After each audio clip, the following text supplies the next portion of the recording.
Hi friends, welcome to easy cookings. അപ്പോൾ ഇന്നത്തെ നമ്മുടെ റെസിപ്പി വന്നിട്ട് ഒരു കത്തിരിക്ക മെഴുക്ക് വരട്ടിയുടെ റെസിപ്പിയാണ്. അതിനായി ഞാൻ ഒരു 3 കത്തിരിക്ക എടുത്ത് അരിഞ്ഞ് വെച്ചിട്ടുണ്ട്, നീളത്തിന് അരിഞ്ഞ് വെച്ചിട്ടുണ്ട്. പിന്നെ ഒരു സവാള അരിഞ്ഞ് വെച്ചിട്ടുണ്ട്. പിന്നെ 2 പച്ചമുളക്, കുറച്ച് കറിവേപ്പില, ഇത്രയുമാണ് ചേർക്കാൻ പോകുന്നത്. ഇനി നമുക്ക് വീഡിയോയിലോട്ട് കിടക്കാം. അപ്പോൾ നമ്മൾ ചട്ടി അടുപ്പത്ത് വെച്ചിട്ടുണ്ട്. ഇതൊന്ന് ചൂടായതിന് ശേഷം ഇതിലോട്ട് നമുക്ക് വെളിച്ചെണ്ണ ഒഴിക്കാം. അപ്പോൾ ചട്ടി ചൂടായിട്ടുണ്ട്. ഇനി നമുക്കിതിലോട്ട് എണ്ണ ഒഴിച്ച് കൊടുക്കാം.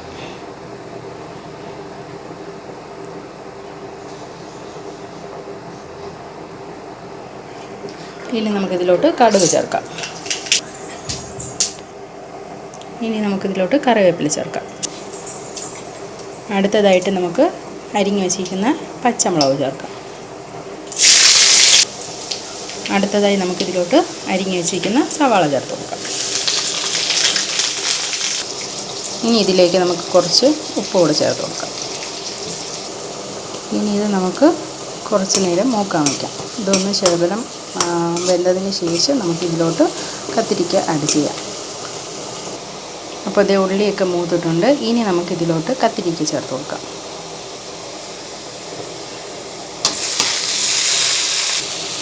നമുക്ക് ഈ കത്തിരിക്കയും ഉള്ളിയും എല്ലാം കൂടെ ഒന്ന് മിക്സ് ചെയ്യാം.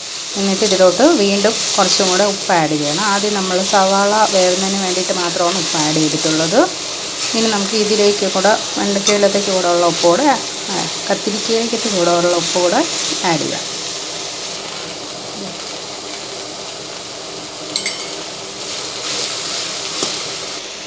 അപ്പോൾ നമ്മുടെ കത്തിരിക്ക മെഴുക്ക് വരട്ടി ഒരു വിധമായിട്ടുണ്ട്. ഇനി നമുക്കിതിലോട്ട് പൊടികൾ ചേർത്ത് കൊടുക്കാം. ആദ്യം 1/4 ടീസ്പൂൺ മഞ്ഞൾപ്പൊടി, അടുത്തതായിട്ട് 1 ടീസ്പൂൺ മുളക് പൊടി. ഇനി ഇതൊന്ന് മിക്സ് ചെയ്യാം. ഇനി ഇതിലേക്ക് ഞാൻ 1/4 ടീസ്പൂൺ കുരുമുളക് പൊടി കൂടി ആഡ് ചെയ്യുന്നുണ്ട്. ഇപ്പോൾ പൊടികളെല്ലാം മിക്സ് ആയിട്ടുണ്ട്. ഇനി നമുക്കിതിലേക്ക് 1/4 കപ്പ് വെള്ളം കൂടെ ഒഴിക്കാം. അപ്പോൾ വെള്ളം ഒഴിച്ച് മിക്സ് ചെയ്തിട്ടുണ്ട്. ഇനി ഇതിലേക്ക് നിങ്ങൾക്ക് എരിവ് വേണമെന്നുണ്ടെങ്കിൽ നിങ്ങൾക്ക് മുളക് പൊടിയോ കുരുമുളക് പൊടിയോ ആഡ് ചെയ്യാം. ഞാൻ ഇതിലോട്ട് ഇനി ആഡ് ചെയ്യാൻ പോകുന്നില്ല. കാരണം ഞാൻ ഇതിലോട്ട് ആഡ് ചെയ്തിട്ടുള്ള കുരുമുളക് പൊടി അത്യാവശ്യം എരിവുള്ളതാണ്. അതുകൊണ്ട് ഇനിയൊന്നും ഞാൻ ചേർക്കുന്നില്ല കേട്ടോ.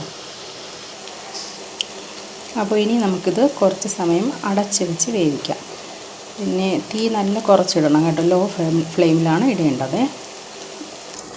അപ്പോൾ 3 മിനിറ്റൊക്കെ കഴിഞ്ഞിട്ടുണ്ട്. ഇനി നമുക്ക് നമ്മുടെ മെഴുക്ക് വരട്ടി എന്തായെന്ന് നോക്കാം.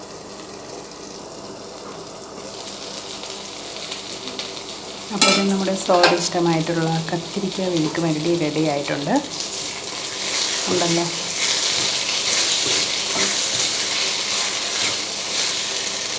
അപ്പോൾ ഇതിനി ഒന്നും ചെയ്യേണ്ട ആവശ്യമില്ല. നമുക്കിങ്ങനെ തന്നെ സെർവ് ചെയ്യാം. അപ്പോൾ ശരി, അടുത്ത വീഡിയോയിൽ കാണാം. പിന്നെ എല്ലാവരും ഈസി കുക്കിങ്സ് എന്ന നമ്മുടെ ചാനൽ സബ്സ്ക്രൈബ് ചെയ്യണം, ലൈക്ക് ചെയ്യണം, ഷെയർ ചെയ്യണം, കമൻറ്റ് ചെയ്യണം കേട്ടോ. Then see you on next video. Bye bye, take care.